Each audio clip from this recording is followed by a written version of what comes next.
నా పేరు హరికృష్ణ, గ్రామం చేత. ఇక్కడ ఆధార్ కార్డు లింక్ల కోసం అని చెప్పి వచ్చినాం. పొద్దున లాస్ట్ 7 గంటల వరకు అన్నారు టోకన్ ఇస్తాని. మేము వచ్చి 5 గంటలకు వచ్చినాం. అప్పటికి వచ్చి 4 గంటలు అవుతుంది. కానీ ఇప్పటివరకు ఎవరు రాలేరు.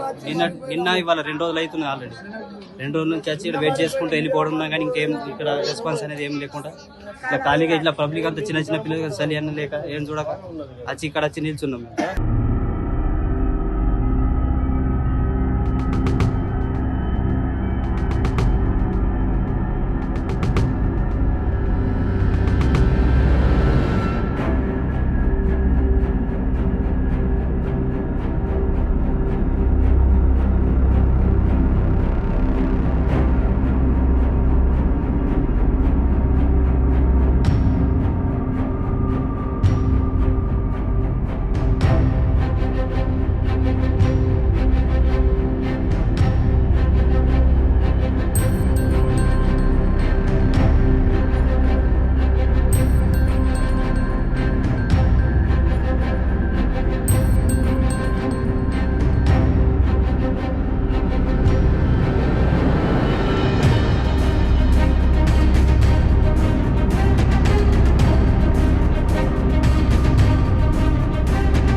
మరిన్ని వీడియోస్ కోసం ఛానల్ ని సబ్స్క్రైబ్ చేయండి. లేటెస్ట్ అప్డేట్స్ కోసం వాట్సాప్ ఛానల్ ని ఫాలో చేయండి. అండ్ లింక్ డిస్క్రిప్షన్ లో ఉంది.